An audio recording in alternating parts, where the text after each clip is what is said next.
Hey everyone, this is Cthulhuigi, Darby Prower, whatever I'm calling myself now, coming at you with a GameGuest game update. Or a channel update. That sounds better. I guess I don't have to do the theming with everything. Basically, I haven't done a channel update in a pretty long time, and if I recall correctly, most of my recent channel updates have been misleading, hard to interpret, and wrong. So I figure I would level with you honestly. I guess I'll get to the meat of the matter first, the thing that probably got most of you to click on this, the Wii U experience. Basically, because I registered some $18,000 worth of Nintendo products in the last 3 years to keep a platinum membership at Club Nintendo and happened to live in the DC area, I got invited to this exclusive Wii U experience event. That's basically, I think, the demos they had at E3 and Comic-Con or whatever for the Wii U. But I got to play New Super Mario Bros. U and Pikmin 3, along with a few other games that weren't as interesting, but I figured I'd share my thoughts on that. People would probably like to know. New Super Mario Bros. U was really, I mean, it was New Super Mario Bros., so it wasn't like groundbreaking gameplay. The flying squirrel suit was pretty fun, Balloon Yoshi was a nice mechanic.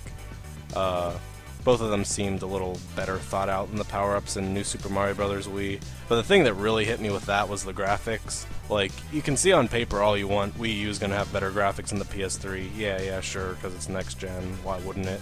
But it's really weird after getting used to see the kind of blocky, jaggy graphics on the Wii for so long, to see a very similar game in real 1080p and on a clean TV screen that hasn't been the center of an entertainment center for college students for the last 2 years. That probably made a bit of a difference too. My TV's looking a little outdated at this point, but the graphics were fantastic. I was really surprised the 1080p display on the controller, gamepad, I don't know what they're calling it. The big thing with the screen in the middle, the Sega Dreamcast controller thing. Very, very attractive. The gameplay is basically identical to New Super Mario Bros. Wii, but there's a thing where if you're playing on the control pad or the big pad, I probably should have looked up what that was called before making this video. But yeah, if you're using that and you don't know how to play Mario, I think first and foremost you can just use it as a controller, which is probably what I'll end up doing when I actually get the console for myself. But if you want to be in on the action, you have 4 competent friends, or I guess even 1 competent friend, but you don't know how to play Mario, you can assist them by making platforms. And well, there was like a little silly time trial, like, oh, World 1-1, see who can beat it the fastest, and I lost that because platforms that spawn from nowhere, as you may imagine, don't help out in Mario games quite as much as not having platforms appear in the middle of nowhere.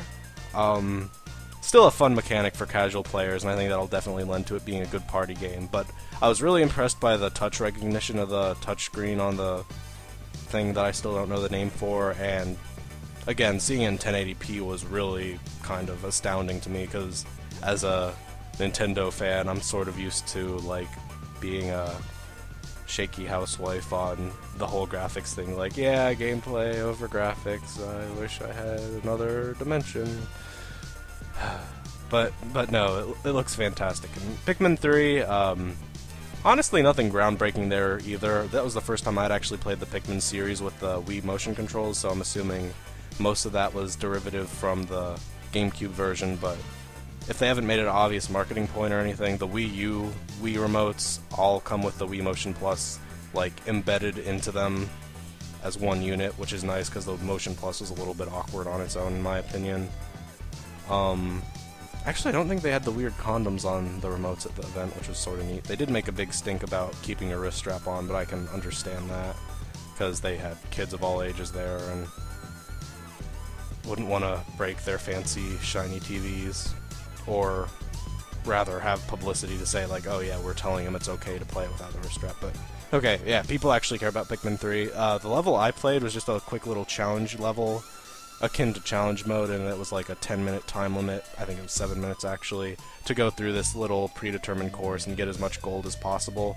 Very reminiscent of Pikmin 1's challenge mode, but you were going for gold. I'm pretty sure all this has been heavily covered in E3 already, so my impressions of the gameplay, the motion controls were surprisingly smooth. I didn't know how to get the Pikmin to do the thing where they go and go the direction you push the push the C stick in, but again, I've never played the GameCube or the Wii versions of Pikmin and Pikmin 2, so I didn't try very hard. It was still fun without it. I imagine if you're playing on the gamepad thing and you actually have dual sticks, that would probably work the same way as a GameCube controller, but don't quote me on that. They had it there to play with, and I wanted to, but I didn't get a chance to. But basically, it was just run around. Like, halfway through the level, there was the jellyfish thing full of rock Pikmin, and you killed that, and you got rock Pikmin, which are really fun to play with. They're akin to purple, really, in that they kill things when they land on them and are stronger, but I don't think they're going to be quite as imbalanced. They don't, like, home in on stuff. And then there were, like, fiery slugs that you had to put out with the fire Pikmin, or the red Pikmin, except because I'm a pro, I just crushed them in one hit with the rock Pikmin and then blew them out, but I think I was the only person at the event who, like, knew a whole lot about Pikmin and was playing that demo. And the other part of the demo was the boss fight, which unfortunately I didn't get to do, but I saw it, and it was just the salamander thing with the rocky shell that you broke off. It was pretty basic. Game & Wario still is very tech demo-y. I didn't get a chance to play it, but there was one game that was like Thief, and one player used the gamepad and looked at their screen, and they controlled a thief that just looked like a random, I don't think it was a me necessarily, but generic cartoony person in this crowded city scene, kind of like Where's Waldo, and they had to steal 3 apples while other people just looked at the screen, and then after the thing was over, they guessed who the thief was, and was like, yeah, that's technically a game that you're playing with a video game console, but it was sort of akin to Wii, what was it, Wii Play? The Wii Party, yeah, Wii Mario Party, akin to that, in that it was a game that wasn't really a video game, it was more of a game that happened to use a game console, but I'm okay with that. WarioWare has always been sort of a more casual series, and like the Wario minigame with the archery looked pretty fun. Gyroscope and everything, and the gamepad very, very responsive. Well, I didn't play it personally, but my friend did, and he said it was very responsive, and it looked like people weren't having any trouble aiming the weird slingshot thing. If you haven't seen it, I'll try and put video of it over this so people know what I'm talking about, but basically you pull back a nose and it shoots a mustache at a big nose robot or whatever WarioWare likes to do. ZombiU looked pretty compelling, probably a better generic launch title than Red Steel, but I didn't give Red Steel a very good chance, and Red Steel is kind of awkward, but it actually looks like a fairly polished game. The stuff they're doing with like the gamepad mechanics simultaneous to the screen are all very interesting. That's actually something you can't see on the DS, even though two-screen gameplay is kind of, not cliche, but nothing exciting at this point. Being able to move one around with respect to others is very interesting. Batman Arkham Asylum Armored Edition, or Arkham City Armored Edition also had stuff like that, but I didn't get a chance to play that. Project P100 looked very interesting, and that's being made by remnants of the old Clover studio, which made Beautiful Joe and Okami, so I'm really excited for that, and I always like to see new IPs. Unfortunately, I didn't get a chance to play it, but it looked like it had pretty novel gameplay that made use of the touchscreen and everything, so I think it was like you had to draw stuff on the touchscreen to do different moves. Don't quote me on that, but it looked vaguely like Lost Magic-y, which was sort of a bad DS game if you're not familiar with it, by Ubisoft, I think. But regardless, it was a pretty cool time. Zelda concert was neat, but nothing too groundbreaking to say about that. It was a 4-part symphony with music from different Zelda games. If you aren't going to go see it, if you're going to go see it, don't listen to this, I'm going to spoil it, but first part of the symphony was Ocarina of Time, as expected. Second part was, was it Ocarina of Time? Oh yeah, I forgot Wind Waker was a thing for a minute there, don't mind me.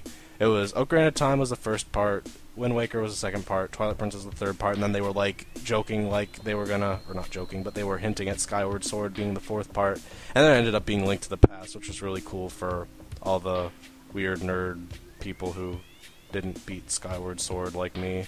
I think they knew their audience there, and the people who are going to a Zelda concert aren't casual Zelda fans who are picking up the latest Wii game, but the ones that have all the songs from Link to the Past etched into their mind. They did a few single songs before they started the symphony, and then had encores. Ballad of the Windfish was very notable encore. They had a really cool dungeon theme, and apparently they ended with a Majora's Mask medley, but I had to leave before that, which made me upset, but it was cool. If it's coming to your area, I highly recommend it. Not too much else to say about that. And then that weekend I went to Otakon, but I didn't really do anything too exciting there. I was debating making a video before this with like a webcam type vlog and say like, oh hey, you should check me out at Otakon, but then I decided nobody watches my channel anymore and nobody has a valid reason for wanting to meet me because I'm not that exciting. For what it's worth, if you are in the area and going to Otakon next year, I'll probably actually make a announcement video for it, and I could sign LP autographs. That's the only thing I'll do. I won't say hi to you. I'll exclusively sign or autograph LPs that you present to me, and they have to be on cassette tapes. Okay, if you've listened this far, congratulations. I kind of rambled for a bit there. Hopefully I'll do some editing to make that tolerable, but oh man, my pizza's almost done. Basically, channel update, GameGuest is staying. Probably most of my stuff in the future is going to be with multiple guest commentators, or at least guest commentators, because I'm not confident in my ability to sort of keep good narration going after the Bastion fiasco. Maybe that was a bad game to try to start off again on, but that's like really embarrassing in retrospect, and I recorded it wrong and all kinds of crap. I might end up just deleting it and redoing the last parts or something, but I don't want to. Yeah, so sorry if you really liked my solo commentary. I think honestly the best solo commentary is over games that the commentator's really familiar with and has like a lot of insights on. And to be honest, I exhausted my supply of those with my initial spurt ending in Mario Galaxy 2. I can think of a few more games I might be doing like that in the future, but it's not going to be the norm anymore, and I think the quality is low enough when I'm just talking to myself, trying to make interesting observations about games I haven't played extensively. I wouldn't want to upload them because I want my product to be a little bit higher quality, if you haven't noticed with the GameGuest stuff. I acknowledge that my games really aren't the most accessible right now, the 2 games that I'm doing. I'm going to try to fix that before the summer's over. Oh right, yeah, summer.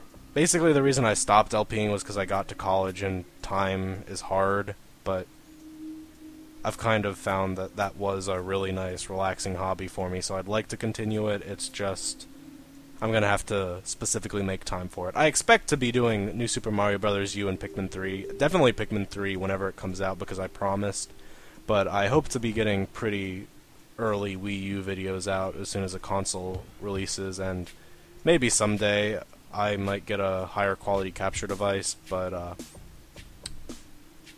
just, I guess, I wanted to make this video say GameGuest is going to keep going. Hopefully its quality is going to keep going up because there's some stuff I'd like to do, like factoids popping up and better editing that I haven't really gotten a chance to do yet because I've only made some 10 videos so far. But, no, sorry if you don't like the multi-person commentary, but it's going to be the norm from now on. I'd actually love to hear feedback from whatever amount of my fans actually watch 14 minutes into this ridiculous video, because honestly, you're the guys I'm doing this for. I assume at least 75% of my subscribers came from people subscribing just when I was doing New Super Mario Bros. Wii or Mario Galaxy 2. And I recognize that, and I like getting the views because honestly, I have ads enabled, so it funds my ability to continue doing stuff like this and makes it easier to justify to my parents who want me to do normal person things. Like, oh yeah, I made $100 over 10 months, but I'm totally making money off these. That's what talks to real people. Okay, my pizza's gonna burn, but ask me any questions about GameGuest or anything you have in the comments, and hopefully you found this sort of insightful or interesting or a good waste of 15 minutes. Thanks for watching. In case any of you were wondering, my pizza turned out okay.